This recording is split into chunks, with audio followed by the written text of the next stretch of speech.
I'm awesome! You people bought a ticket to see me, so shut up! Sometimes I get so mad, there's no control. Ladies and gentlemen, just in case you live under a rock, I might you grab are it bad, I looking don't at know. the My rap, my blood youngest boils and over like, fastest oh God, here goes. I lost all feeling from my head to my toes. You said some shit that I can't let go, so just stay tuned for the rest of the show. So have you ever felt betrayed? Switches how you see things, realize something needs change. Cause I know you got me fucked up, let me show you what's up. Cause enough is enough. I'll take a face full of pavement just to make a statement. I know there's no turning back. Oh God, adrenaline wasted, so mad I can taste it. I know there's no turning back. I'll do what it takes, I ain't making mistakes like that. I'll play it on your face to make you go take it back. I'll lose my shit, I go crazy when I'm mad. And now you gon' wish you had such a fucked up real bad. Shut up! Brody's slipping. He's going to sleep. Choking him out. It's Thursday night, and you know what that means.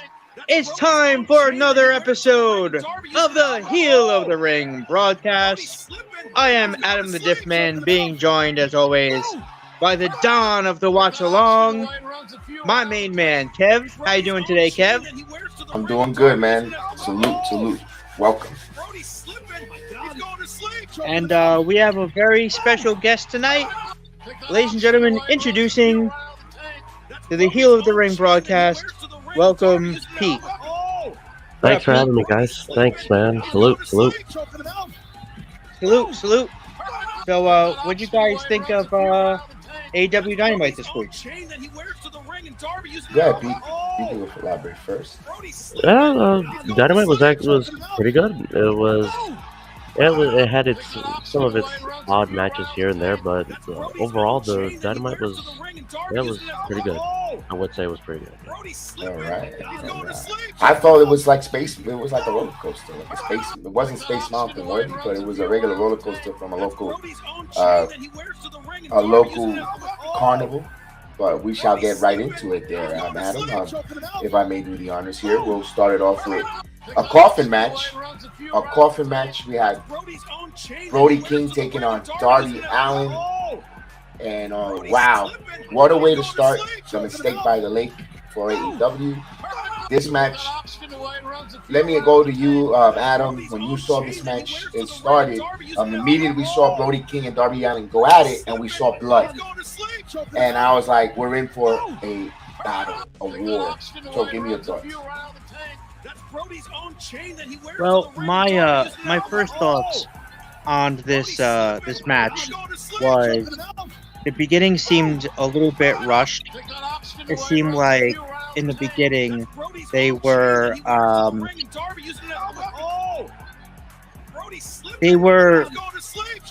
very quick to get right into the action, and I don't that's just like a very typical AEW thing to just want to, just jump right in and just jumpstart the crowd. When I heard this match announced, I thought, okay, I'm somewhat invested. I mean, yeah, Darby's had a handful of coffin matches in the past, and this is going to be pretty much another typical Darby coffin match. But when the match actually started, I was like, why are they rushing this? Like, why are they getting so? Why are they so quick to just jumpstart this? And why are they so quick to just go right into it? Right from the bell. There was a couple points in this match I thought was a little bit silly, but we'll get to that. But Sorry. Go ahead, Kev. No. Go ahead. No, go finish your thought. But again, I mean, it was just one of those things where it was I wish that the guys would just slow down and just make each thing that they do mean a little bit more. Because there are a couple really great spots in this match that they could have just sold. But instead of selling the spot, it was just like, okay, let's go on to the next thing. Yeah. But overall, I thought it was a fairly entertaining match. But again, I mean, there's a couple points that were silly, but overall, not a bad match. All right, Pete, I'm going to give you the same question there with the blood, and if you want to refute or rebuttal anything Adam mentioned, give me your thoughts. The match, yeah, I would say I would agree it was pretty fast. They should have, especially since it's a coffin match, they should have slowed down a bit. But you know, especially for what was it, the blood from Darby's skateboard, if I'm not mistaken, it was filled with thumbtacks. Am I right? I think it was. Correct. It was filled with thumbtacks.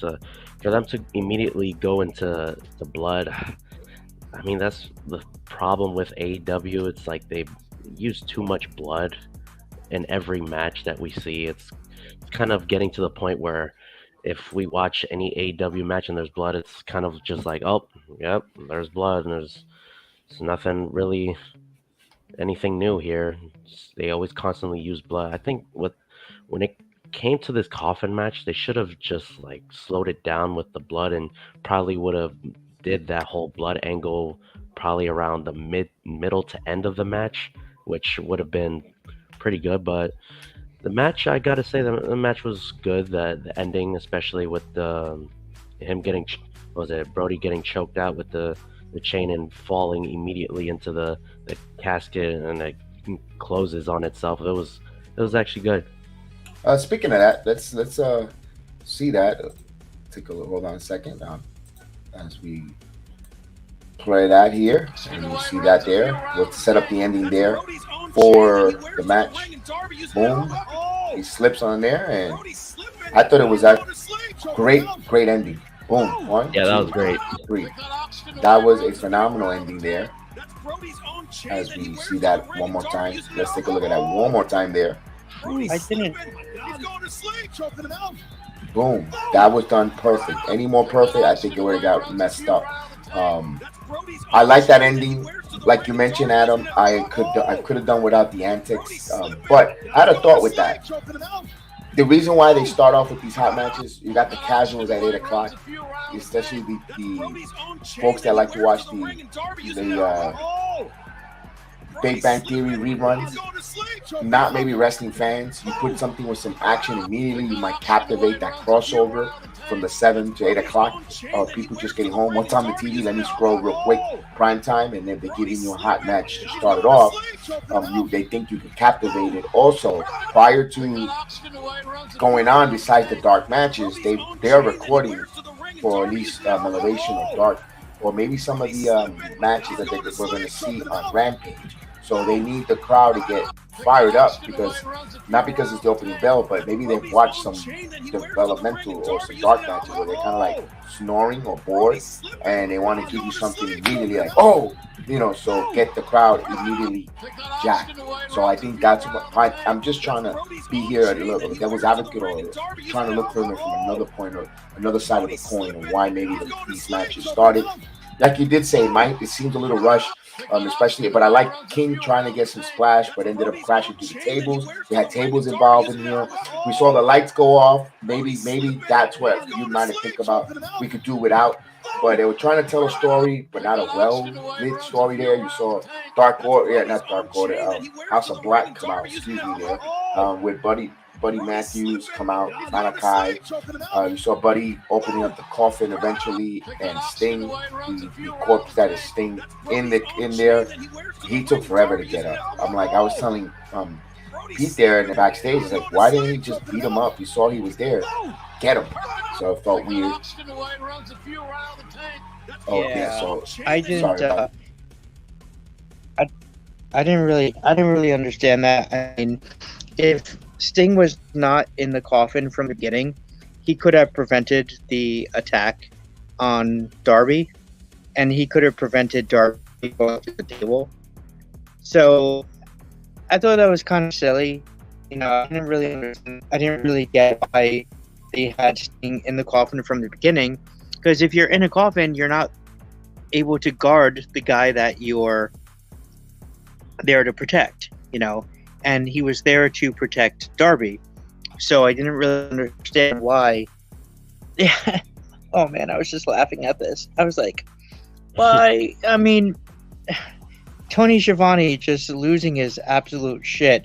It's Sting! When, Sting came out of the coffin.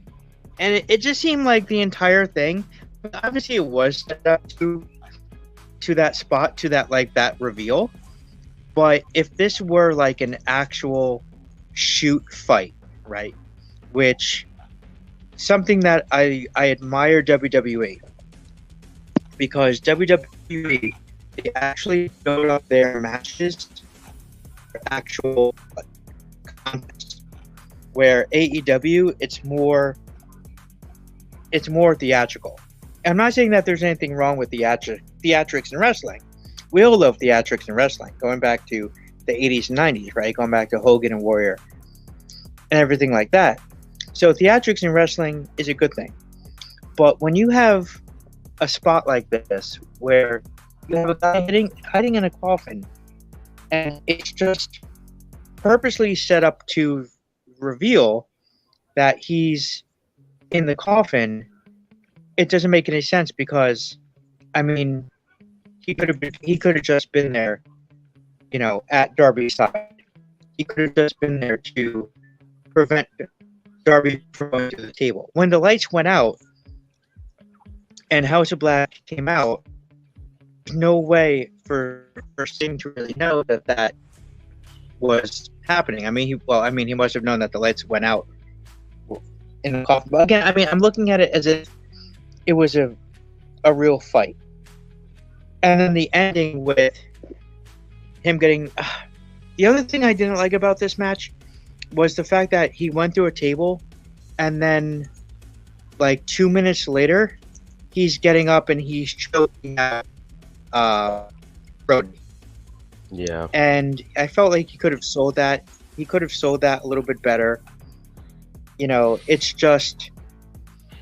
the storytelling just doesn't really make a whole lot of sense. And then even Taz was laughing his ass off at the end of the match when Brody King went into the coffin and the lid kind of went dink and closed on Brody. I mean, even Taz was laughing at it because I think everyone knew how ridiculous it was. Maybe it was just me. I don't know. All right. So we see that one thing I was telling Pete. I'm gonna go with Pete on it. Whenever Darby Allin now has these coffin matches, he's undefeated. I believe it's 3 or 4-0. It means something now. You're protecting the wrestler, the match to Darby Allin coffin match. I like that because he is an AEW original, and you're protecting him with those kind of matches. Especially with you beat Brody King the way he did. That's impressive. Regardless if the match did some turns or didn't like or did like, I like that because it's protecting that talent whenever but if you're AEW, you can't go to the well too often. Make it a special when he needs to, when you want to get him over to get back certain momentum or get heat if he turns heel, whatever the case is, to protect Darby Allin. Pete, what's your thoughts on that? Yeah, I would say since this is a special match for him, usually you should just have that as just like a rare match for him. Like, just have it where, maybe once or twice a year, probably, just to keep it, hey, this match is very important for Darby because this is a match where, he's in his zone. This is usually where he always likes to use the coffin for. And, keep it just as a rare match. Keep it like maybe once or twice a year. Just keep it at that, and it should be fine for him to go over a lot. Indeed. So will be interesting to see if they're gonna. Of course, it seems like they're gonna continue this feud. At least House of Black, maybe Sting with Malachi, but Brody and Darby should be done. Hopefully, maybe not, but we shall see there. I don't know where direction they go there. Darby Allin's the winner. We get a backstage couple promos from Jon Moxley and Chris Jericho. They're just hyping up the main event, and then followed by the Trio Champion Tournament. Now, this is the one that I wanted to talk before we go into it. Just real quick, we saw the Young Bucks going backstage with a camera. They're seeing Adam Page with Dark Order. They pretty much, I invited him to be his trio's partner, and he says he's not, due to the past and stuff. They also said he's going to be in the corner of Dark Order, cheering them on, and they're teasing a mystery partner for the Young Bucks. But before that, remember when they talked about, I want you to look at that segment again and listen to the audio when they were talking about Raleigh and Cole. Why don't you find Cole? And Bucks said, word on the street, they're not going to be here long. It doesn't matter. Did you guys capture that? I'm going to look for it. I heard that. Thoughts?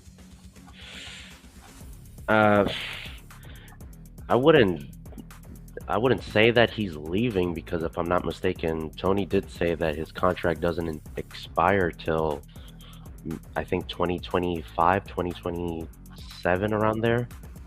So they shouldn't be leaving, if I'm not mistaken. Their contract shouldn't be up around this time. You might be right, but I think it was just a jab, because Tony Khan went on Busted Open, and he kind of like went on a Michael. If those who don't know that watch the channel will know what I mean. He went on a Michael Caputo rant about they're not going anywhere. Look at these wrestlers. So what do people think they're like? Yeah. And they're here signed for 5 years. They got contract. Pretty much went on Busted Open. And hey, it's on there. If you have Spotify, just put Busted Open. I believe it's two Wednesdays ago, about 2 to 3 Wednesdays ago. That's when Tony Khan came out, and that was his words, not mine. I'm just trying to, paraphrasing.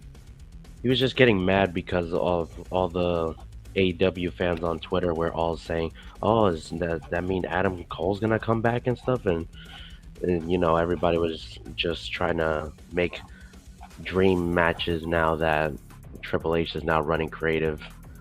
But that got under Tony Khan's skin like usual, and that got him pissed off. So he had to quickly remind everyone, "Hey, they're still under contract. We're not gonna let them go yet."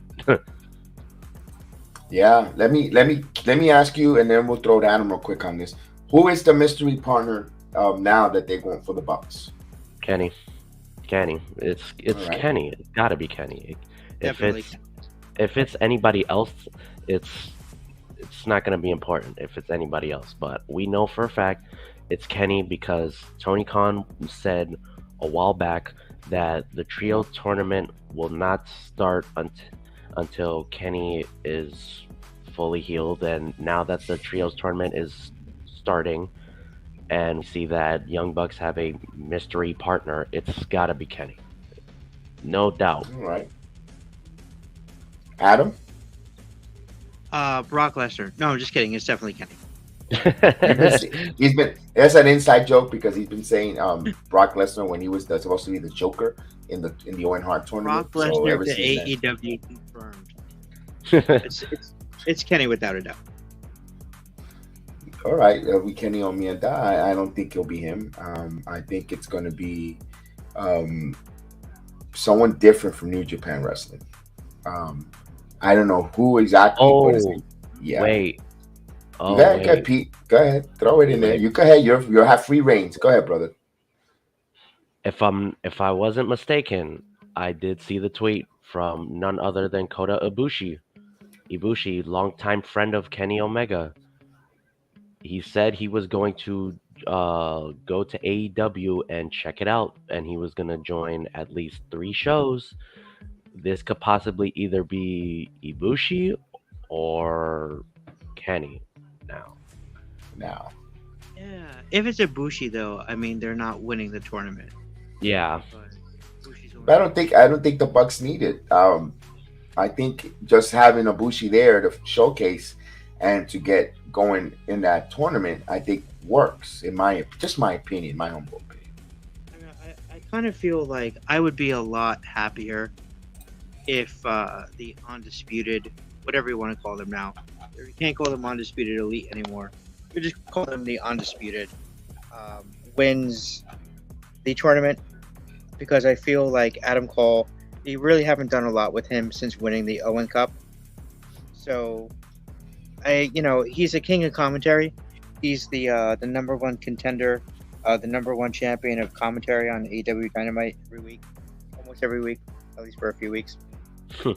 And since the Owen Cup, they haven't really Owen tournament, they really haven't done a lot with Cole.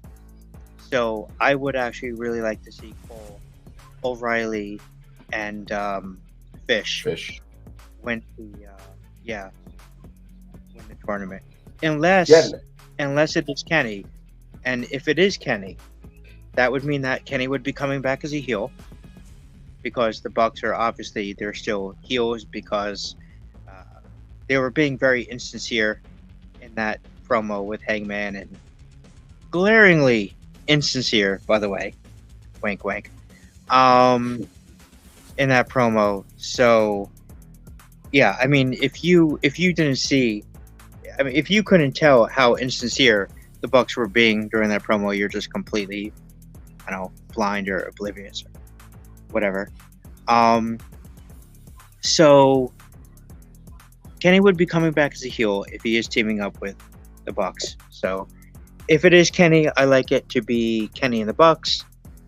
But if it's not Kenny, I would like it to be undisputed, because Cole kind of needs it. They paid a lot of money. They paid a lot of money for Adam Cole, and they've done almost nothing with him besides having won the Owen tournament. Which, what does that really mean? All right. I got a few things I'm going to rebuttal there. First of all, that the Owen Hart tournament, him winning was perfect. They messed up personally because they were too busy trying to kiss an old man's rear end and CM Punk. Personally, they should have had Adam Cole beat at that time Adam Page in Texas when they had those matches, that card in the middle of May when they wrestled before they had the pay-per-view All Out. Then you could have had Cole just kept wrestling and lost to Punk in the Forbidden Door, in my opinion. But history, whatever, it didn't work out. So it's kind of AEW fault for not booking Cole. He had the right momentum where it would have been all right. It would have been okay if you would have taken the title and put it on him. Oh yeah, Hangman. It's definitely not Cole's fault. Yeah, no one. I don't think anyone's blaming Cole for, Adam Cole screwed Adam Cole. No one's blaming Adam Cole for the bad booking of Adam Cole in AEW. Right. And I have a hot take as well when it comes to the trios. I think they will win the trios tournament. But I don't think it'll be Adam Cole.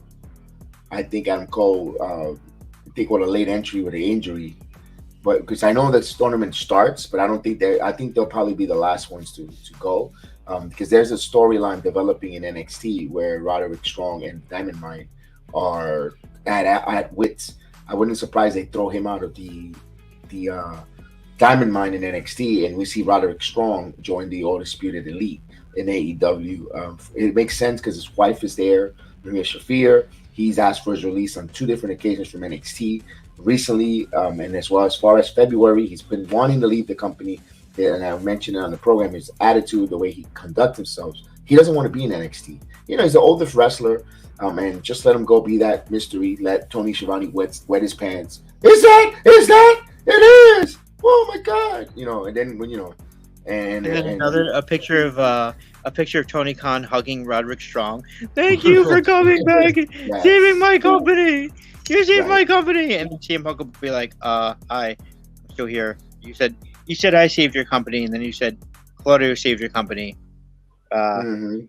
Yeah. Everyone knew, and of course you got the XWD guy in there. I think the third person for the Bucks is not Kenny Omega. I think Kenny Omega, is going to go on a singles run. I think he'll be the next opponent for that wow factor against the champion, whoever it is, if it's the interim or the former or the current champion, if he returns, and then you set up that Omega, because either way, Omega and Moxley works.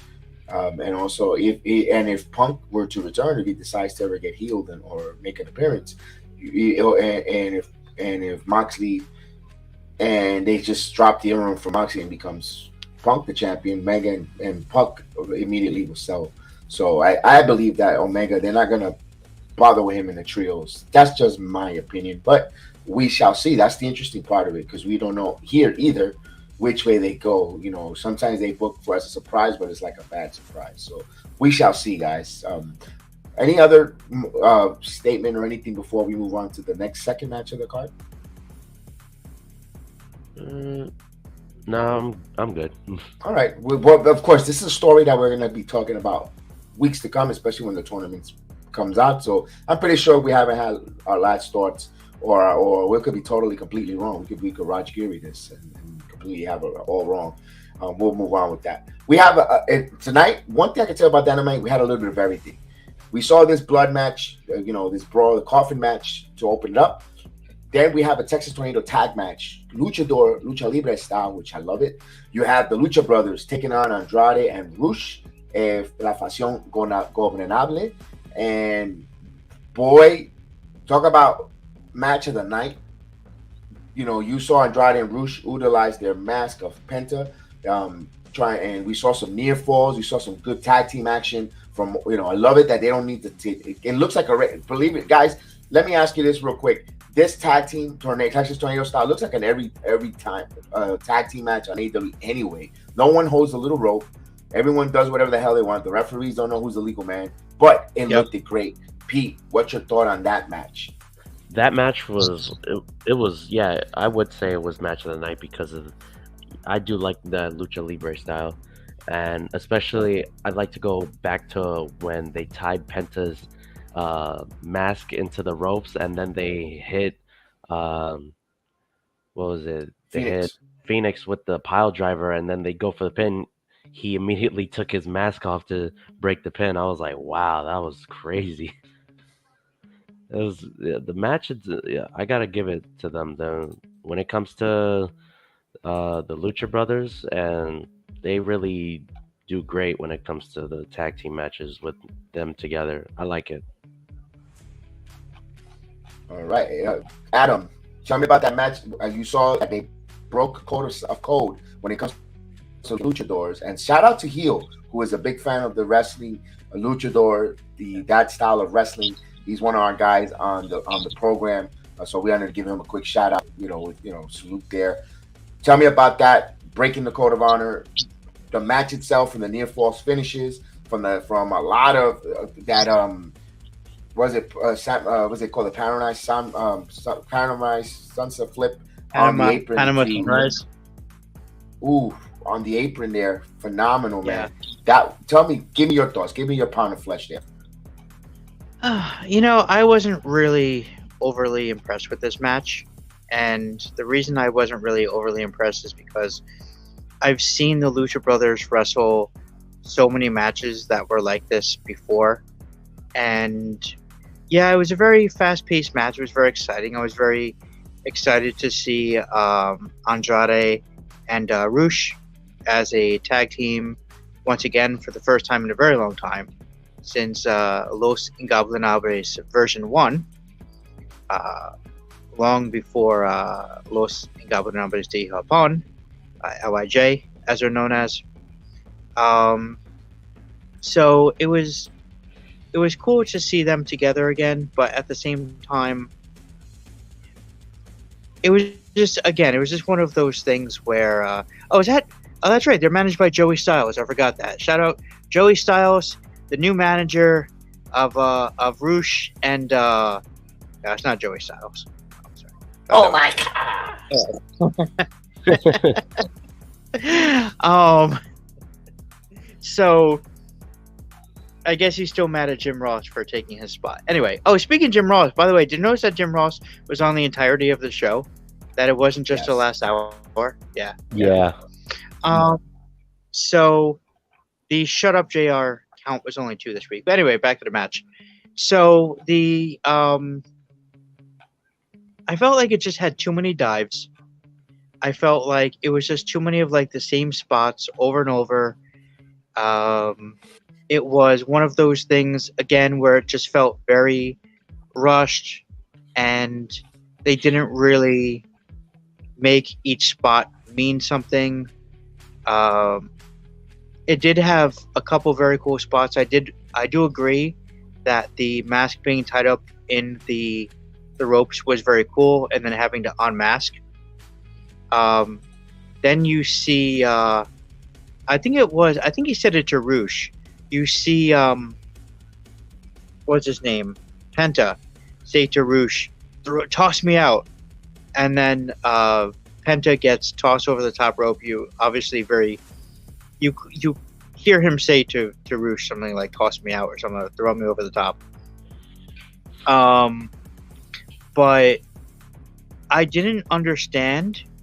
Oh, there's Lince Dorado right there. No, it's not Lince Dorado. I'm sorry. I think that's sorry. Is that Kalisto or Grand Metalik in the round? No, I'm just kidding. So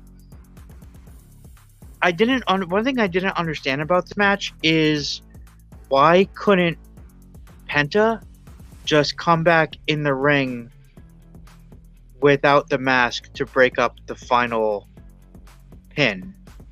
Because it's not like he was hurt on the outside, right? Like he just got tossed over the top rope and just happened to have his mask off. I don't understand why Penta didn't just come in and break. Like at the end of the match, I was kind of like, all right, well, I guess that's it. I guess Penta is just outside with his mask off and he's not going to come back in and break it up. But as far as match of the night, actually, no, this is definitely not match of the night for me. There's another match on this card that is for match of the night, but it was a decent match, but again, nothing special. When you see like 100 dives per match by like the 101st time that they do it, it's kind of okay, it's another dive. So yeah, I wasn't overly impressed with this match. All right. I mean, I see. We're not gonna hold you to that. Everyone, beauty isn't always in the eye of the beholder. I enjoyed it. I do agree with you. Why if you have the mask off and your face was already painted skeleton wise, why didn't you just go there and break that pin there? That was a little weird. But all in all, it's good to at least see Andrade get a victory on TV there. Wasn't used there. You saw that he tweeted and complained about his usage in AEW, not to his liking either. And we saw Rusev as well, or AKA Miro, also agree to that. So we have a couple of folks that are not happy the way they're being utilized, and kind of wish they were hanged on or have gone back to WWE. But a little buyer's remorse for I go. But all in all, the long story short is it's good to see them get that victory on there. The Lucha Brothers, though, they got to start winning some. Ray losing in the Owen Hart tournament, but also they're putting on great matches, great showings. It'd be nice to see the AEW now give them a little bit of a push, in my opinion. As anyone wants to say anything before we move on from this, the Lucha Brothers into the next segment. I think I'm good. I don't know. I just kind of feel like more like they've been around since getting AEW, so I feel like people make up a title range, but rather than be in the title picture, they're going to probably be more like a special attraction than like the main thing. I kind of see that there. So we go on. Of course, we saw, like I mentioned, we have a little bit of everything. We had the blood match. We had a little bit of a brawl with a little blood coffin match first, followed by the lucha style lucha libre match. We had the good old fashioned squash match. The odd son of Kane, aka Luchasaurus, taking on Anthony Henry with JD Drake, some hammer nigger. And it went to the point. Luchasaurus quickly got the win with a fireman carry slam. End of the story there. But we saw that. We saw that. It looked like him. We saw Jungle Boy or Jungle Man now because he kind of growing up in front of our eyes using that foul language and those t-shirts. Jungle Man. Jungle Man. We saw that he was on commentary, and Pete, when we see him on commentary, what happened? Give us a little bit of an explanation of what happened there with Jungle Man on commentary. So, where was he? I guess trying to find it.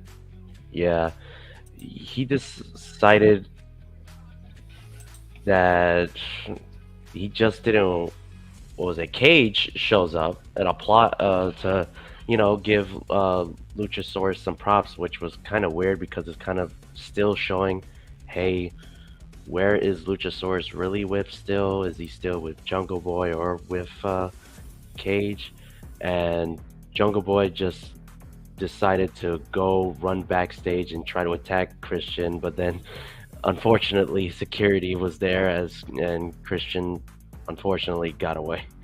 And before I send it to Adam. Adam, let's take a look at footage here. Hopefully the audio sounds good. As we see, that was last week. Well, we're seeing that right there as they try to attack. So we got a little bit of a setup there. They hate each other. I got the wrong footage, by the way. So I it's AEW. When you're part of AEW, when you review it, you end up being like them making botches. So you don't see that when we do a Raw review. We don't do it's AEW. Ladies and gentlemen, John Silver. Be part of the product. You're the John Silver of Heel of the Ring. I'll get it right. I'll get it right. Shut up, JR. Now tell me about backstage. I thought I had the right one, but it was last week. Tell me about that promo on there. It looks like this is going to be a no-hold barred setting up between these two. It would be phenomenal in a cage. This is Jungle Boy being Jungle Man against Christian Cage in a cage match. I would like, if they had some type of semblance there or brain, that I would make that kind of match. I mean, it's got to be for All Out. Well, the first thing. Yeah, right. It has to be for All Out, and Jungle Man needs to win. All right, I finally got the right footage. Let's hope that the botch. You guys agree with that? Okay. Yes. Yeah. As we see the Jungle Man.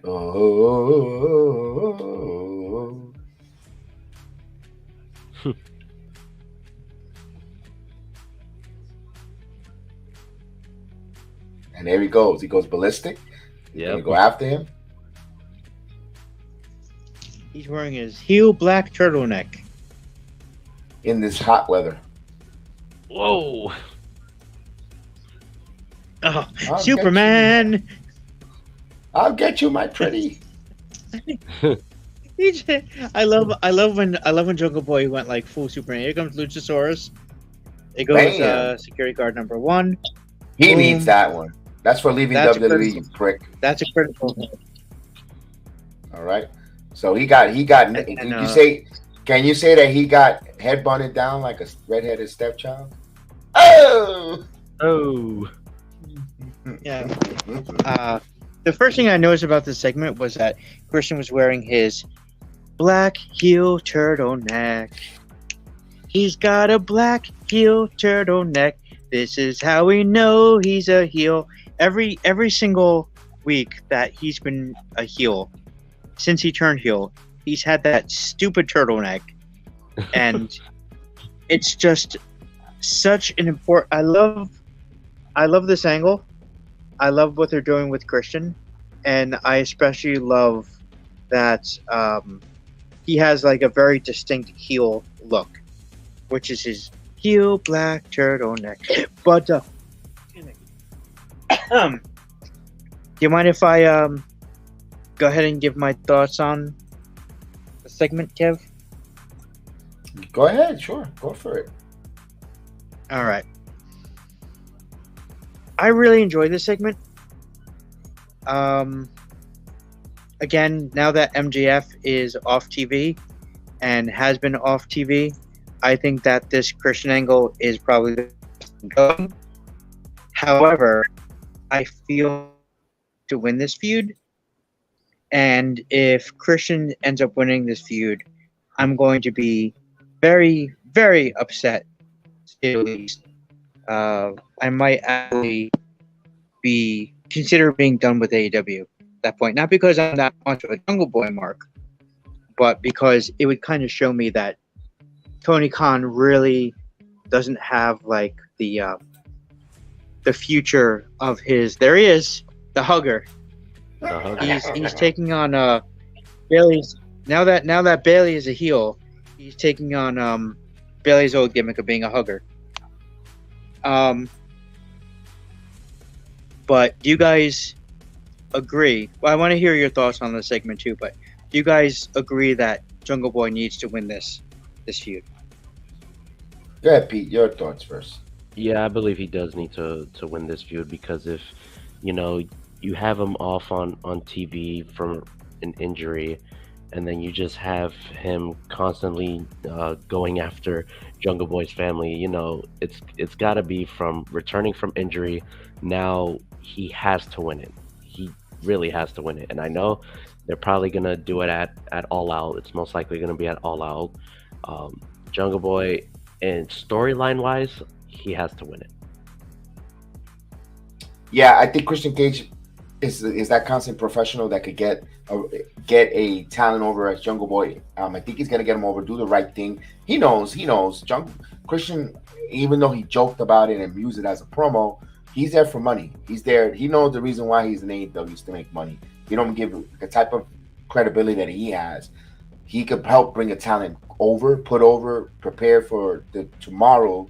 When I need tomorrow, set up the future, the wrestling wrestlers of the future. Because he's making a boatload of money, even despite the fact he wrestled in many other in WWE, TNA, Impact. He's made money, and he's making a boatload of money here, and I believe he's getting paid over like almost somewhere in the range from $3 to $6 million a year for his contract. And that's a lot of money for him. Just a lot of money in general, and he knows he's secure with the payday, no matter what heat or no heat, and the way he cuts promo, he could bring that heat again.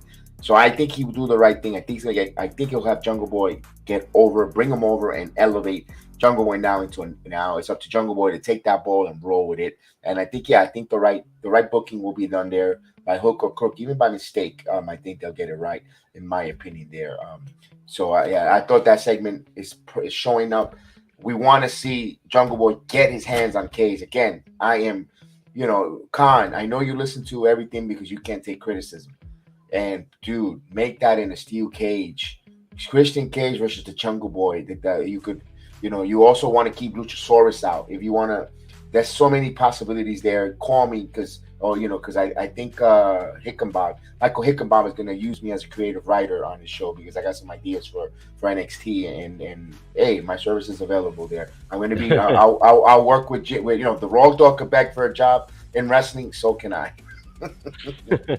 Well, what if he only paid you in tomahawk steaks though? And he flies me first class to all the events. I'm good. I'll do it. That's signed. Nice.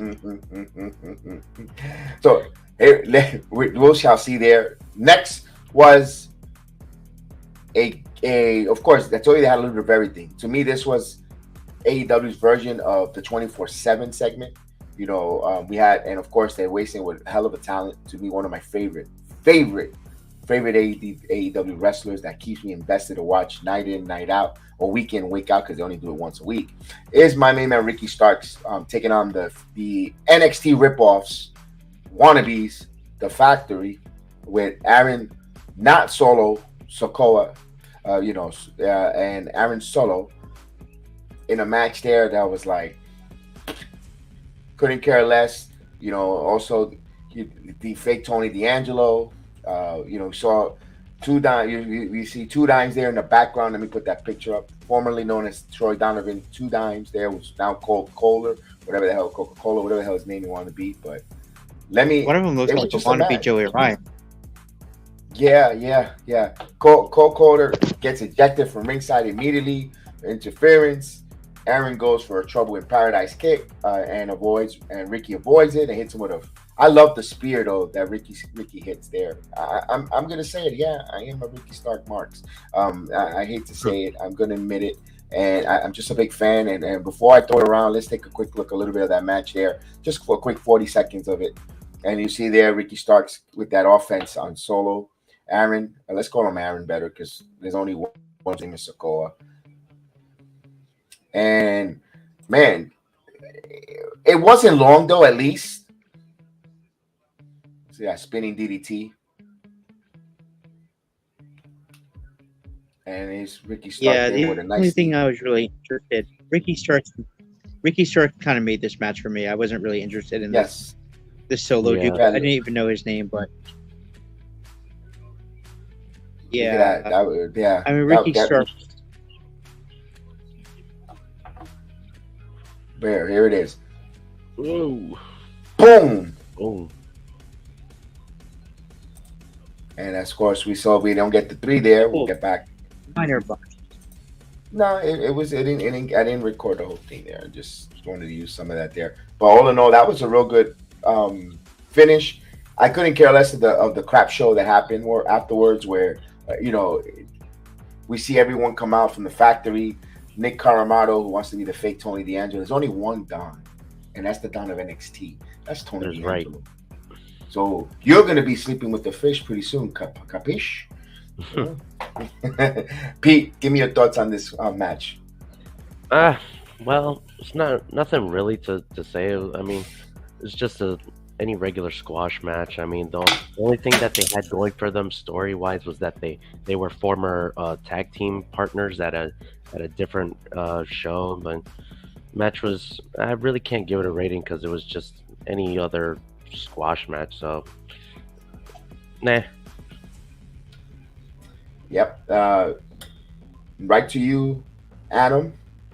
Your thoughts on this before we go to the next segment. Yeah, I mean, I'll be honest. I wasn't really a Ricky Starks fan until I started coming on the show, and thanks to Kev, I've kind of drank the Kool-Aid a little bit, and I've kind of become more of a Ricky Starks fan.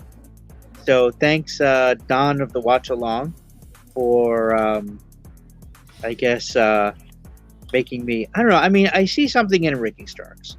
I don't know if it's like I don't want to go as far to say like, oh, he's a young Rocky Maivia, but like he does have like a little bit of like that young Rock in him, a little bit of like that persona, but he's got to get some better opponents. Guys like him and Powerhouse Hobbs, I really want to see more of, and Hook. Hook I wish had more personality, but guys like Powerhouse Hobbs and Ricky Starks, I really like to see more of. I'd really like to see them work better opponents, a higher quality of opponent. As for this match itself, yeah, I kind of agree with Peter. It was just kind of didn't really think that Solo had a lot of charisma, but he didn't really have to. He was just there to get Ricky Starks over, and he did. He did the job, and he did what he was there to do. But Ricky Starks just looks. I don't care about this angle at all. I really don't care about this storyline at all. But man, just looking at Ricky Starks, I'm like, wow, this guy really has the potential to be something special.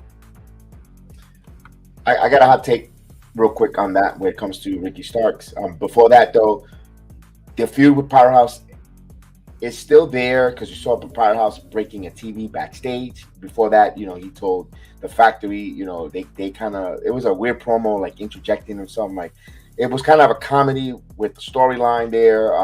Like you said, better opponents. Ricky Stark is not going to get any better opponents. He's going to be putting in these comedic Powerhouse Hobbs will be his personally. His contract is up in 2022. He does not have a new contract. He is up for renewal, and I am saying it here, and I've been saying it not because I'm a fan and a mark. I'm gonna call myself a mark. Why not? Of a Ricky Stark, and he is not signing. He is not going to stay in AEW. He will be going on for greener pastures. I don't know if it's be WWE. Who knows? He might just do, a Gargano move, stay back a little bit. He is 30. He is in his mid-30s, so time is ticking. He's not too much of a young talent, but a talent who could get over, who with the has a good 8 good year run, if you ask me personally, and high, up there. In my opinion, I think personally, I will see him in make an appearance in the Rumble. I think he'll sign for the WWE for the Royal Rumble. My opinion, and like, oh my God, Cody now, Ricky Starks, young man. I think Ricky Starks signs with 30. He's best friends with Cody Rhodes. I know he mentioned on a couple podcasts, him vocally himself. He says, I talk to Cody every day. We speak, back and forth. He's my best friend. And now that there's opportunities where Cody has a lot of influence or voice in WWE, you go over to the right people, it's Triple H, and say, look, even if Vince is there, I think he would have told him, Vince, I got a guy who, blah, blah, blah. And I think the good word will be put in, and I could still, and I'm saying it. We'll see in 2023 early part, and we'll see Ricky Starks in the WWE, in my opinion. Pete, anything you want to go with that or rebuttal, or before we move to the next statement? I know you got to go soon, so I want to try to get as much as possible from you. I'd actually agree with that take right there. Yeah, since I knew that Ricky Stark's contract with AEW is coming up, I would like to see how if he were to join WWE, how he would do there. I know that they probably would treat him more better now that Triple H is in the building. So we'll see what happens, if he'll resign or will he go somewhere else. Yeah, indeed. That'd be interesting there. And so don't expect him to get any good matches or anything worthwhile, excitement. This is where it is. I think he gets stuck in that purgatory there. Let me use him because we have him. And it's going to be tough there. But we move on here to a backstage segment, though, where we see Billy Gunn just chewing the living crap out of his sons, for losing that dumpsters match. He even says, sometimes I wish I was with the Acclaim kind of deal. And then we get interrupted by Stokely Hathaway. Comes up. I love the night of the night. Grandpa ass. I found a chuckle. I mean, maybe it's an old, dad joke there. But I loved it.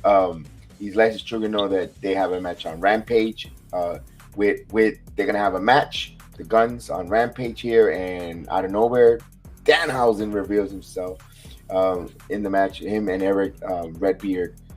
Your thoughts on that promo? I loved it. I thought it was funny. It was a little bit to change whatever was going on in the ring or whatever happened there. What's your thoughts there, real quick, Adam? My first thought was, wow, the Ass Boys. Oh, sorry, I mean the Gun Club. The Gun Club. They really recovered from being in that dumpster accident last week. They really recovered really nicely. They weren't really selling it at all. They weren't really. I don't think they even mentioned in the promo. I'm not sure if they did mention getting pushed off the stage while being in the dumpster. But maybe they could have like an ice pack or have one of them be like in a neck brace or something like that to show, oh yeah, that's right, they got pushed off the stage last week. And it's just, like little details like that I feel like AEW misses sometimes. Other than that, I thought it was an okay promo. All right. We will move on from that promo because we have a few other promos that I want to touch. Before I talk about the next promo, we also saw in the ring Sanjay Dutt and Jay Lethal come out pretty much talking nonsense about Warlord getting a rematch. Along comes Warlord to confront them, but he wasn't alone. He comes out. Warlord. This is 1988 WWF. Yes, The Warlord. yes, that's why I did it. The The Warlord. Barbarian. Powers. It's the Warlord and the Barbarians. Barbarian. Yes. So Warlord comes out. The Warlord, because I'm going to put Lord, not Low. Warlord. I want to use Warlord, please. So comes out there with man, FTR. you can call him whatever you want. Absolutely. So they come out, and all of a sudden FTR comes up. And it took me about a minute. I was telling Pete off the air. That's Pinnacle, and wow, to see Pinnacle back together there, the crowd loved it. What was your thoughts on that in-ring promo with all three, with the Warlord, Barbarian, and Mr. Fuji? No, I'm just kidding. I'd say I'd love to see them back how they were, the Pinnacle, and unfortunately without MJF. But, the Pinnacle standing tall, like they basically got most of the gold. All they need right now is the AEW Championship coming soon, right? Well, last time I saw, I think MJF was on a plane. There he is. All right, yeah, there he goes. But he's talking to the wrong CFOs. Adam, your thoughts before we move on, because I know I got a few minutes. I got a couple more minutes with Pete. All right. Yeah. I guess it was good to see Pinnacle back together as baby faces once again, or not once again. Sorry, but as baby faces. Yeah, like Pete said, without MJF, unfortunately, that's one thing that's kind of been a theme on this show, is saying, yeah, but where's MJF? So I'm excited. I mean, I'm excited that FTR is finally, not to say that they're finally doing something, but it looks like they finally found what they want to team FTR with, because they were with Punk for a little bit. Before that, they were with MJF, and now they're with Wardlow again. Who knows? We might see Wardlow and FTR as part of the trios if Wardlow isn't defending the TNT title. But imagine if they got even more gold. Imagine if it was no, I'm sorry, they're not. They announced their brackets at that tournament. I'm sorry, so they're not going to be in the tournament. I'm sorry, but maybe later on we'll see Wardlow and FTR compete for the trios tag titles. But yeah, as a segment, I thought it was pretty good. All right, I thought it was all right. Seeing them, Sunday Dutt, Jay Lethal. Lethal now is in everyone's. When you think about all types of crossing promotions with that with the Ric Flair match and so forth, Jay Lethal, you think of him, you think like a forbidden door, a bridge to all those different types of forbidden doors, angles. So I'm all right with that. It was okay there. We saw, but then backstage, another one that it was a little bit. I'm gonna go over it real quick. So the Trust Busters approaching Orange Cassidy and the Best Friends. Daivari wants Cassidy to join them, and Orange Cassidy's not interested. So they're gonna fight on Friday night. We also saw the big guy that was released by WWE, who now they're regretting. They're having buyer's remorse because they said, oh, that's the young Brock Lesnar. I don't know how long, Pete, I don't know if you know, how long did he sign for AEW? Is it a multi-year contract, or is it like a prove-it deal? I didn't really take a look at his contract. I don't really know specifically how long it is. I'm probably thinking it's probably not going to be a multi-year. Yeah, I think it might be a prove-it type of deal, because he's going to finally make a debut. Well, he made a debut finally on last night, cutting a promo, but no in-ring until next week. So, it could be, we saw Johnny Elite, aka Johnny Morrison, Johnny Everything, did a couple matches for a short stint, but he's not all elite, because I don't think we've seen have we seen the all elite graphic on him? I don't remember. He came in for the own tournament and lost. And then he had one match after that and lost. So no, not Johnny Elite, the young kid that came from NXT. That is the young Brock Lesnar. I forget his name. Do you know Pete? What was his name? Joe. That was Joe Gacy's partner in NXT. Was I think Bordeaux? That's his name. There you go.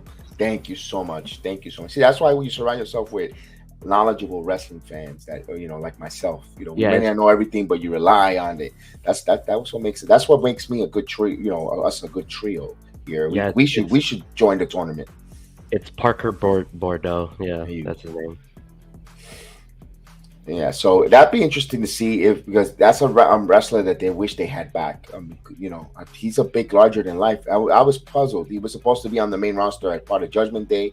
I don't know what happened there. Maybe something happened backstage, a misconduct or something that he had to go. He might have seen something. He might have seen some inappropriate behavior by John Laurinaitis. Who knows? Who knows? We don't know what happened there. But we get to, I know this is Adam's favorite match of the night. The TBS champion, Jade Cargill, taking on Madison Ray. Oh my gosh. Oh, great. Oh, can I go first? Of you guys mind if I go first? That's why. I know my main man has to leave in a couple. Do you have 5 more minutes there, Pete? Yeah. All right. I don't want to hold you back here. Actually, go ahead, Adam. You go first. All right. No, you go ahead, Pete. You give your thoughts first. This match is sloppy. Like how every other Jade Cargill match is, it's sloppy. She doesn't know what she's doing. She's always getting help from either her opponent or the ref. It's just massive, I don't want to say garbage. I want to say something a little less than that, but it was sloppy. Obviously, Jade has to win it, just to do that little storyline with Athena, which most likely is going to be at All Out. But I just really don't like watching Jade Cargill matches because it's like she doesn't know what she's doing in the ring. It's like. It's like watching a car crash in slow motion. Not in a fun way. Not in a fun way. All right. I'm gonna put the video real quick before we go. Go ahead. Let me put the video, and then I'll let you. I want to give you your pound of flesh so you can have the right amount of time to eat up on this. As we see Madison make her ringing, kind of old to be wearing a crown, Miss. You know what? That's going to be a good senior citizen match. Karina Deeb versus Madison Ray. Man, the Cougar World's title. There you go. The Cougars World's title in AEW coming soon. Oh man, it looks like Miss Elizabeth mixed her DNA with Charlotte Flair. Right, but now you have another old lady because you have her. You have Serena Deeb. You also got Britt Breaker's mom, the lady that comes with her, Rebel. That's another one. Got a bunch of old hags there. There we go. All right, enough for her. She already made her ring appearance. Thank you. Any more, Pete? Before you go, anything you want to give us? I know you have to go. You told me early. Any else thing? I appreciate you coming on with us 2 nights in a row. I know SmackDown will be coming up on Saturday, probably the midday. But I'll get with you on that. But Pete, give us your final thoughts before you exit with graces, and we thank you. The match, I don't know what they're gonna do with Madison Ray being their coach, but hopefully she'll be able to help out the Jade Cargill with that constant problem with the not knowing where she's going and the botches and stuff. Hopefully she'll be able to help with that, and hopefully down the road we'll probably be able to hopefully see a good Jade Cargill match in the future. All right.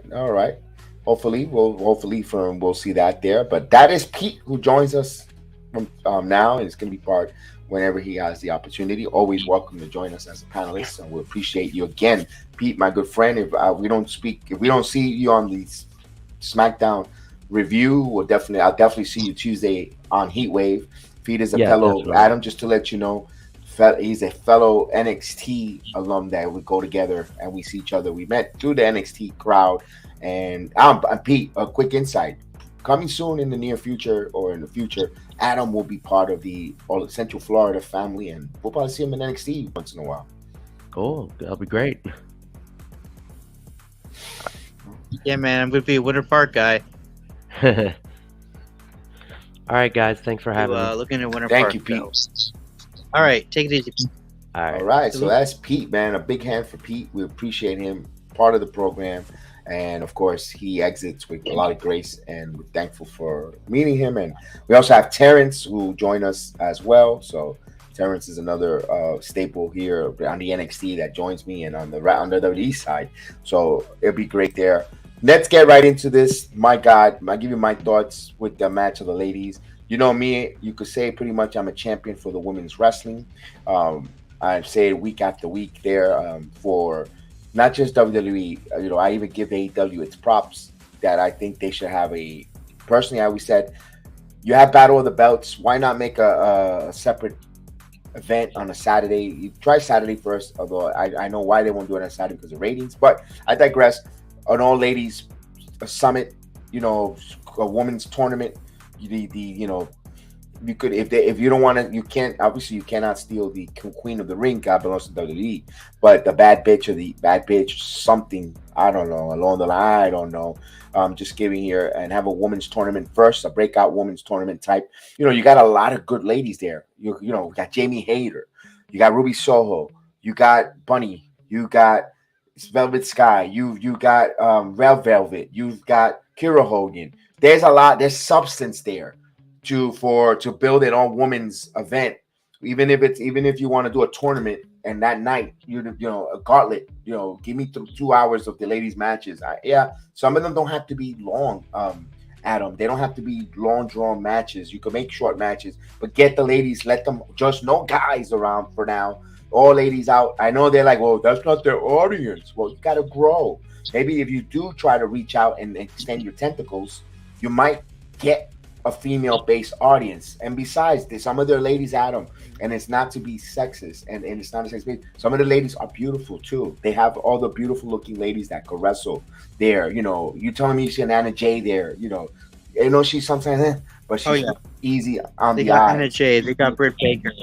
Yes. I'm a Britt Baker guy.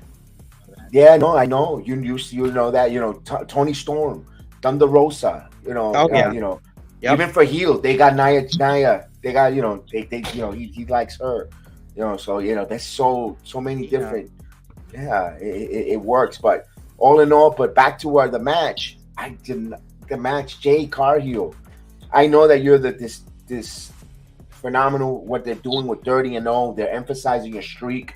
But here's the problem I have: when you don't have a performance center and or a location where you could call where these ladies could go and practice these matches. And this is the problem with AEW, and this is why a lot of people were fleeting away from WWE, heading to AEW. To my opinion, it wasn't mostly because yes, there was the 25%. It was Vince McMahon. I don't think it's that much.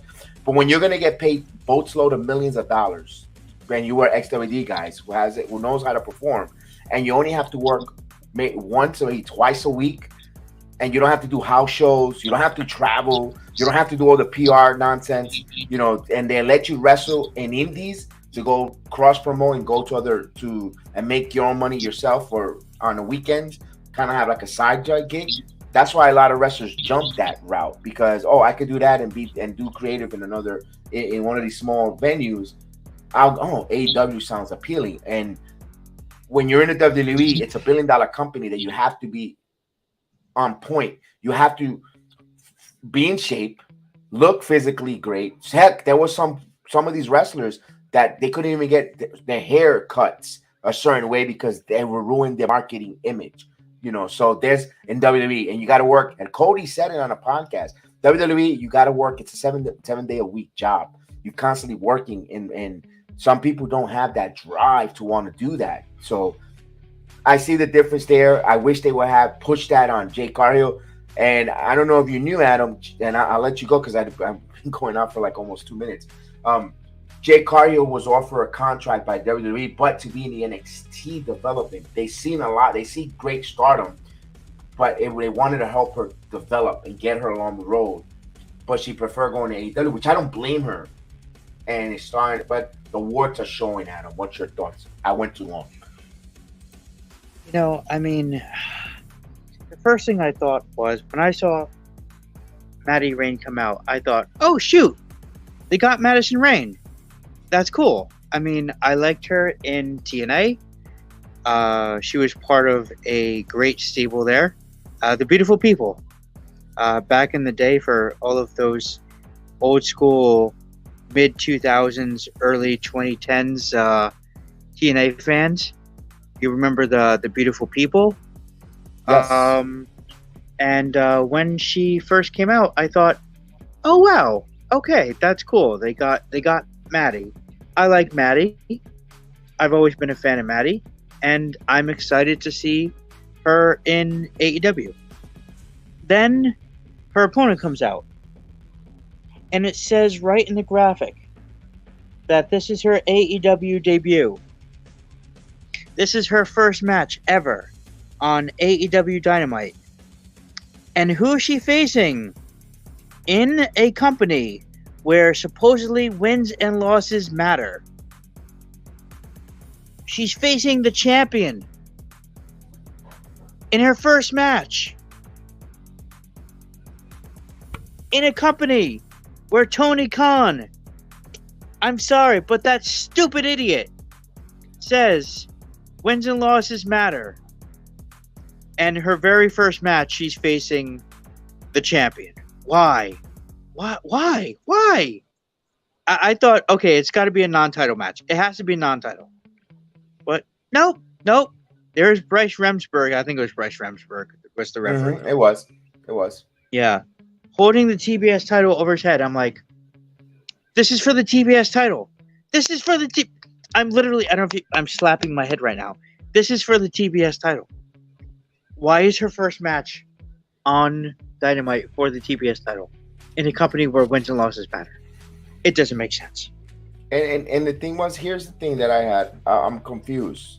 They made a big deal. She's gonna be the coaching. She'll be backstage to coach the ladies. So why the hell are you wrestling? Why are you having a match on national TV? You're taking away the spotlight from the other ladies. You know, and like you said, you know, you make this a non-title match, and then when she wins, she cuts a promo. See this?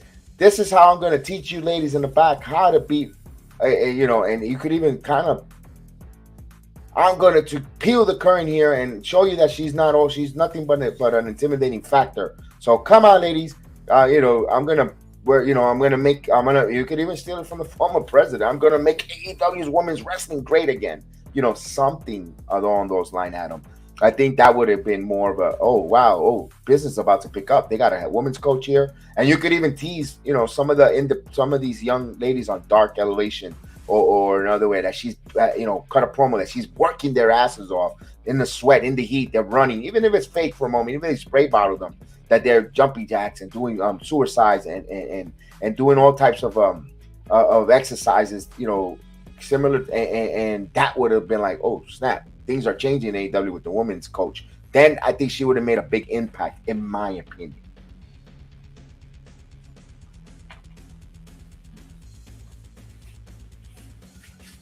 So we got Adam there out for a moment. Yeah. Got Adam. Sorry about that. Yeah, I agree. I mean, the whole thing was to get Athena and Jade Cargill over. And I don't understand why they were using Madison Rain in this. I mean, they were just basically using her in this match to be another person to lose to Cargill. Yep, just part of power off. And then the botches, Adam. Oh my God.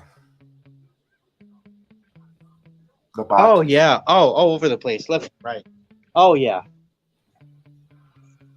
Oh my goodness. You could talk about that. You know, and believe me, listen, Jade Cargill, what's saving her is that she's fucking gorgeous. In my opinion, I think she's, body wise, she's, just perfect chisel specimen of chocolate. Chef kiss for her. But the wrestling is cringeworthy. The boot to Kira Hogan, she totally missed it. The execution on the matches, it just took women's wrestling back almost 30 years. You kind of want to say, you know what, just put me in a bra and panty match with these women because, and I hate to say that, I don't want to sound like a sexist because I try to believe to be a champion of wrestling, women's wrestling, and especially the leaps and bounds that they're doing on Raw with Bailey and her group with Ia and Dakota and Bianca Belair and just to, we can't compare apples to apples and oranges to oranges. Even the NXT women, the way they're doing with Nikita Lyons, Zoe Starks, Cora Jade, Roxanne, those names come off the top. You go look at that even though they're limited on the wrestling moves that they do, but they make it work. I mean, Nikita Lyons, you put her next to Jade Cargill, both of them, they're both two, eye candy galore. And Nikita Lyons wrestles way better than Jade Cargill. And Nikita Lyons is nothing to write home. So I'm not saying she's the great. She's nothing that great either, but she's ahead of her leaps and bounds. And it's interesting. I would love for Jade Cargill to just really show just everyone on Twitter or her negative vibe and just go in there and become a freaking monster in the ring. To like get serious with her craft and I don't know. I'm not saying she's not, Adam. I don't want to say that she's not, but you can't live on being always a promo of cursing every other, cut the shit and using negative words all the time and having a nasty, stinky attitude. It runs its course. You got to show us something on Jade because, at the while, something, we're just going to get like, you're just, you're going to turn into Eva Marie. Yeah. I don't get why people are saying that Jade Cargill is over. I don't see it. No, I don't. I would love to, and I'm just going by her beauty and her looks because she is a specimen. That's a hell of a woman. Put it that way. And I don't see why. Personally, I don't see why they. I don't know. I don't. But it's not by her technicality. You tell me. You give me. I'd rather watch a Natalia Neidhart match. Just her match. I'm not going by looks. I'm going by the matches. Phenomenal in-ring performer. Even the catcher's mitt. Even AEW's catcher's mitt. Serena D technicality does well.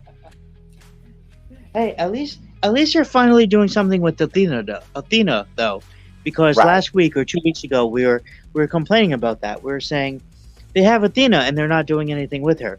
Well, now they're doing something with her, but really though, because it was revealed. I'm glad you mentioned that because Athena comes in after the match, kind of chases her away, holds the women's title. The TBS title, signalizing that she's going to be the one that's going to break that obstacle to beat Jade Cargill, unless Jade Cargill is going to take some time off. But are they really pushing Athena, or is it because of circumstance? Because later after that, and I'm going to give a little bit of a spoiler there, we saw Chris Statlander is injured. Apparently she's injured. She's not going to be able to, and it elevates where you said wins and losses matters. See, this is when they become hypocritical. When they mention wins and losses and whatsoever, they use that when they feel like it to their convenience, which is all bogus. It's wrestling. It's scripted. We don't. Who cares about the wins and loss record? If it was that Seth freaking Rollins would never make it into AEW if he would wrestle in, or the Miz, because they have a bunch of losses. Seth Rollins has won a match, finally won a match. He almost went 5 months without winning a major match. You know what I mean? And it would have been buried. And you mean telling me he would have been in elevation? In AEW, I understand you try to be something different. I get it. It was cute, but in a world where you decide who's going to win and lose a scription or who's going to get over, that doesn't work. I think that's where they fail. But I digress. To get back to where we were getting on track. Athena now gets an opportunity due to injuries. I hope that she does well. Chris in the building. My partner on the Yankees watch along. So Adam, I don't think Athena is going to be it. I think I just see another another bad program coming up and all out between these ladies. What's your thoughts, Adam? Yeah, I'm not really invested in this at all, to be honest. It's hard to, because as much as you try to get invested on her, you get let down with those performances, and the common denominator is Jade Cargill. We're like, well, maybe it's a bad maybe it's a bad chemistry, but no, it doesn't show. Luther in the building. Salute to Luther Perry. The Samurai is in the building. One of our partners here on the channel, our panelists. Good to see you there. And okay, so we'll move on. We get a backstage though.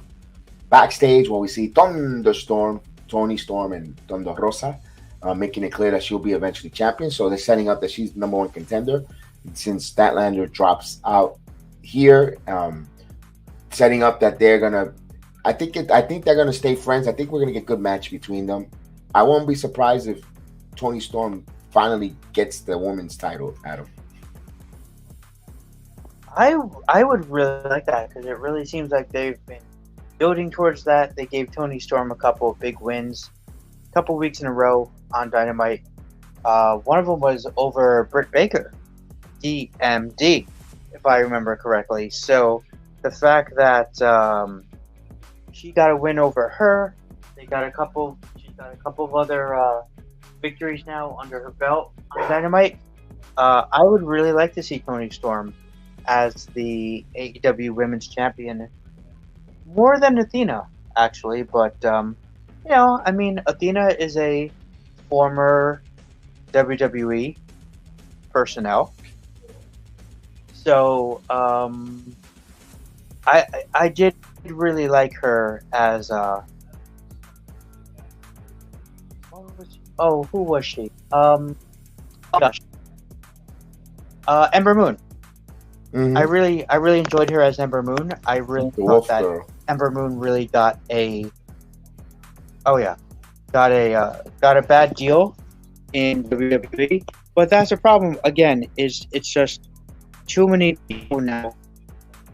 You have too many women, just as you had too many men in AEW on the roster, and I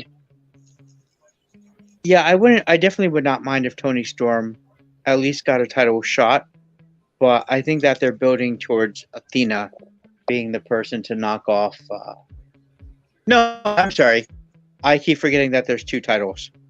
Sorry, I didn't want to interrupt you, Adam. No, I didn't want to interrupt you. Sound like I was cutting you off. That's why I was going to wait for you to have your thoughts, and then I was going to let you know there was. No. It was going nowhere. That thought was going absolutely nowhere. So, Thunder Rosa. It's going to be Thunder. I'm sorry, Thunder Rosa. Well, then you'd have to break up Thunderstorm if you did that, though. I think it still works, but I think personally, I think Thunder Rosa is going to take some time away from AEW. Remember, she's been vocal. Okay. Said that she didn't like the way they were using her title range, not being seen much on TV and so forth. She expressed herself. Also, she does Fridays. I believe she participated in the Busted Open podcast on Sirius. That's a cheap plug, just to give them. I'm not a, I believe they're an AEW mark when it comes to podcasting, except for Billy Ray, But I digress there. I like the fact that they're they get. Thunder Rosa, I was going to say, it's going to take some time away. I think this is their second time they're going to have a match, these ladies, for the title, for the Women's Championship. I believe this time Toni Storm will get over due to the fact that Toni Storm has been doing great modeling pictures. She's over. She's got some really nice photo shoot spread there for a sports magazine, for wrestling magazine. So I think she's right now the it factor. I think Rosa wants to take some time off. Now, I'm not saying she's leaving AEW. I think she's going to take some time off just to repackage or revamp and come back. Or even she might do some work with Thunderstorm, but I think it's going to be Toni Storm's time as a women's champion. In my opinion, when they do get to meet up, if it's going to be in the park next week on Dynamite, depends what it is. We'll see. But we'll move on there. Thunder Rosa, Toni Storm. I think Athena it's gonna fall short again when it comes to winning that title for the TBS. Like I said, women, like you said, too many women's, but they could make it work if they were smart enough to break up. Why not have a Rampage all women? Doesn't then? But the thing is now, Tony Khan has so much going with not enough of a TV time. Yeah, that's just my opinion there.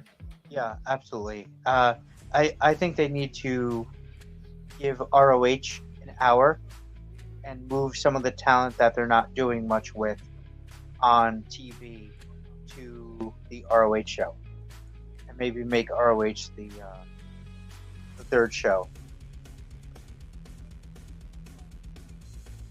Yes, I agree. Right. There.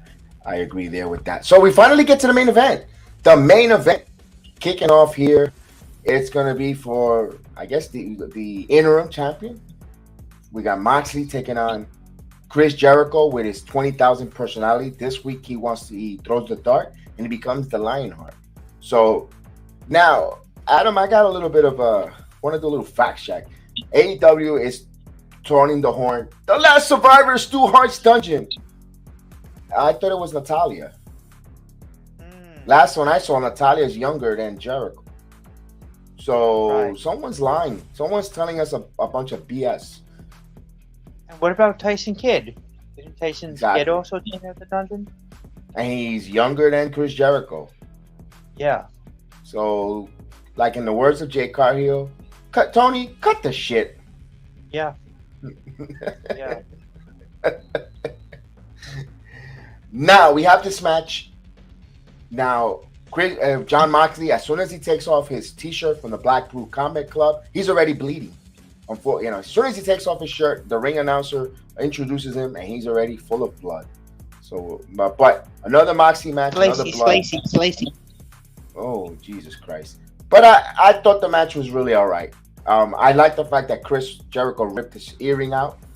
It caused a lot of, that was a gusher. We have a bleeder. And commercial break kind of took a little bit out of it. But I liked all in all Moxie getting Jericho exposed that turnbuckle, and Jericho took a real nasty hit there.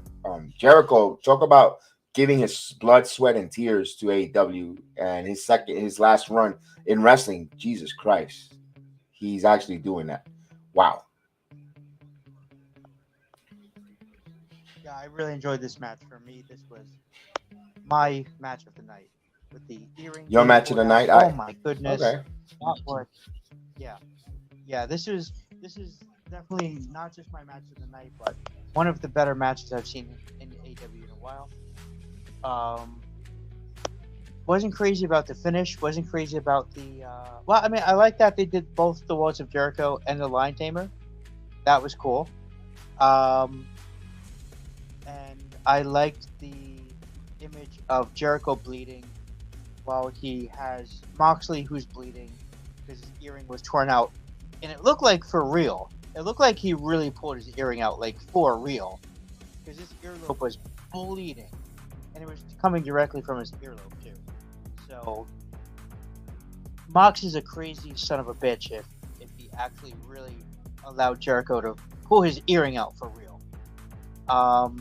So I really enjoyed the image of Jericho bleeding, Mox bleeding. He had him in the Lion Tamer, but then it just kind of seemed like, well, Mox has kind of rolled out of it, and then put Jericho in a choke, and you had Jericho tap out.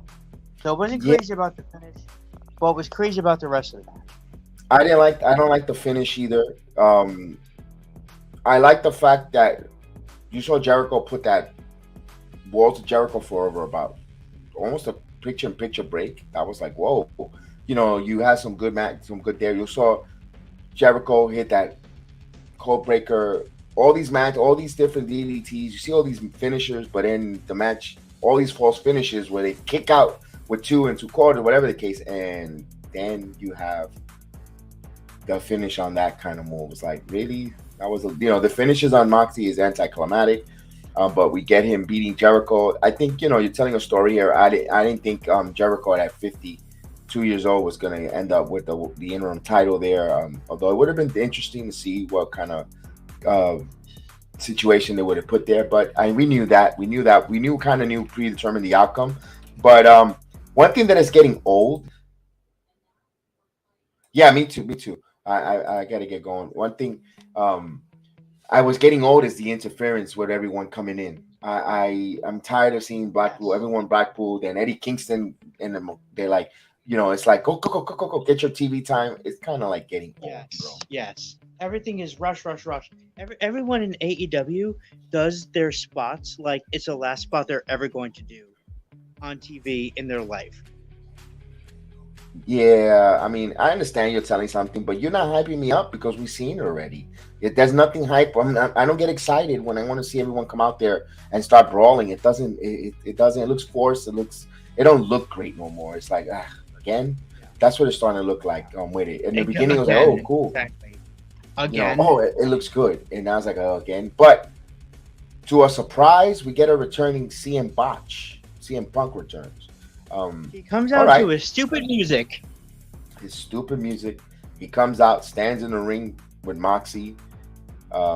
He was jumping on his leg because I know they were in one of the wrestling meet and greets. I think it was Comic-Con in San Diego, if I'm not mistaken. He said there were reports that he's not healing well with his foot. I think that was a swerve or Duke for us to think, oh, he's not. When he does come, like, so the marks could stay on camera and stay with their mouth open, like, oh my God, he's here. So but it's good to see him back. I mean, they spent a lot of money there, and it gets you excited to see two older WWE guys go at it finally to see who's the real champion. Even JR, I haven't noticed JR's commentary is a little bit snippy. I think he's like rebelling back that, oh, you try to replace me you wanted to bring in another guy for an hour. And and James Ross, it seems like he's he through his comment. Check out again the broadcast. I know if you could stomach watching it again, JR thrown a lot of snippy comments in all the matches. Adam, I don't know if you've seen it or you felt it. Oh, definitely. And I'm surprised that the Shut Up JR account was only 2 because maybe it was 3, but it should have been much higher. Yeah, he even said, "What the hell the referee's doing? Where are we going with this? Or it was very critical of Jim Ross. Usually he's got his nose plucker up the boss's ass. It showed. When he was he's a member. He is a card carrying member of the Kiss My Ass Club. So he knows the position. So it is what it is there. But Adam, are you excited seeing Punk Moxley for I guess not the undisputed, but unified champion?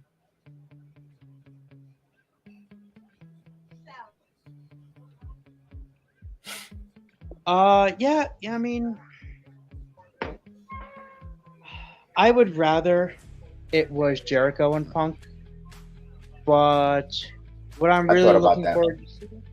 Oh yeah, what I'm really looking forward to seeing is after CM Punk wins at All Out. Because I think he is going to win it All Out. MJF coming out, attacking Punk from behind. And we get to see the return of MJF leading into a Punk MJF feud for the AEW title. That's what I want to see. You might be right because they're a little bit desperate now that Raw is getting numbers back into 2 million of subscribers. SmackDown as well. They're getting there, and their viewerships is growing in the millions again. Back to the millions. Even NXT was a couple 100,000 away from 1 million views. It was close to 900 and plus viewership, and we're starting to see the AEW product slip. With the merger of Warner and Discovery, we're seeing that we're seeing the effects where other shows, other projects in the Warner Brother library with Batwoman, Batgirl, and so forth. The Superman version with Michael B. Jordan got cut. They're doing cuts, put it that way. And if these shows are low rated, maybe they'll say, well, you know what, we'll give you just one show. And you have to fit in all your wrestling program in one show. That's going to be tough. For 2 hours, Ring of Honor, Dark, all these talents. that's going to be interesting for AEW. You know, it'll be interesting times there, seeing going forward. Yeah. They gotta give us MJF to get the ratings back up if they want it there. But at what cost? If MJF gonna try to say, well, I'll just wrestle for my contract, but then it comes like Jim Cornette said, they're at the point of no return. You gotta release them. But if you bring them back, it's like you just wasted everyone's time, Adam.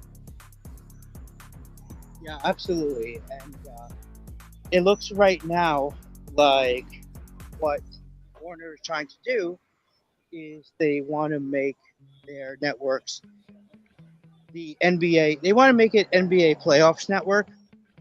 And because the NBA is costing them a lot of money to broadcast, and because the NBA playoffs is the main thing that they broadcast, they don't want to lose that. So, yeah, they might have to drop Rampage, in which case, who knows? Now that the Triple H era is among us, you might see a lot of those guys going to WWE when their contracts are up, like Pete was saying earlier. Yeah, you might be right. You might be right. Interesting. You know, there's a shift of balance there, and there's still people that carry the AEW flag hard. They have the blinders. You know, they don't see it. They can't say anything negative. All in all, tonight, I'm gonna tell you, the product was not bad. It was a better Dynamite this week than last week and 2 weeks. I thought it was fine. You know, it was no Raw. It was no Raw, but it was fine. It was fine. It was good. It was back to you know, it's business. You know, the AEW style. You know, they with their normal same thing, same critiques week after week. We know, you know, Leopard is not going to change the stripes overnight. So, and that's what it was. All in all, would I tell you to watch again? Yes, it has moments to watch again. The Bucks talking about they're not going to be here long enough. You know, Jim Ross going back and doing some snotty comments or swipes that is like about the product. You know, he's getting like they're showing frustration from him. You're starting to see, you know, you saw wrestlers complaining on Twitter. So there is a little bit of a rocking the boat effect in AEW's locker room, going out to the main roster, to the TV side, or we could notice it. So it's interesting times, Adam, there. Give me your final thoughts before we say goodnight. Well, my final thoughts is I enjoyed Dynamite. I thought it was a good show. Did not really enjoy it as much as I did Raw this week.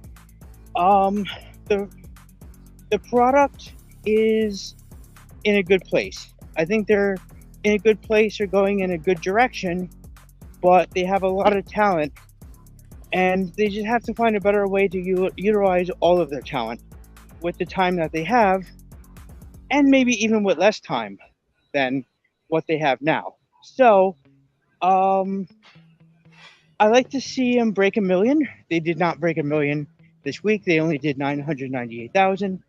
But who knows? That was NXT's numbers. 9978. Yeah, that's not good. That is not good. If they're doing only slightly better than NXT.